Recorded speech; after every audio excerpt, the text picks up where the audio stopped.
ప్రతి వ్యక్తి జీవితంలోనూ గ్రహాల ప్రభావం ఉంటుంది.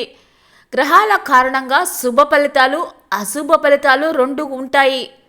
శుభ ఫలితాలు ఉన్నప్పుడు ఆనందంగా ఉంటాం. అయితే అశుభ ఫలితాలు కలిగినప్పుడు మాత్రం చాలా విచారిస్తూ ఉంటాం.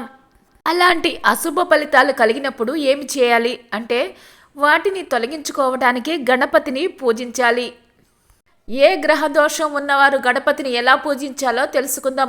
సూర్య దోష నివారణకు ఎర్ర చందనంతో వినాయకుణ్ణి పూజిస్తే మంచి ఫలితాలు వస్తాయి. కేతు దోష నివారణకు తెల్ల జిల్లెడు పూలతోటి వినాయకుణ్ణి పూజించాలి. చంద్రదోష నివారణకు వెండి లేక పాలరాతితో తయారు చేసిన వినాయకుడిని పూజించాలి. కుజదోష నివారణకు రాగితో తయారు చేసిన వినాయకుడిని పూజిస్తే మంచి ఫలితం త్వరగా కనబడుతుంది. గురుదోష నివారణకు పసుపు, చందనం లేక బంగారంతో తయారు చేసిన వినాయకుడిని పూజించాలి. బుధదోష నివారణకు మరకత వినాయకుడిని పూజించాలి.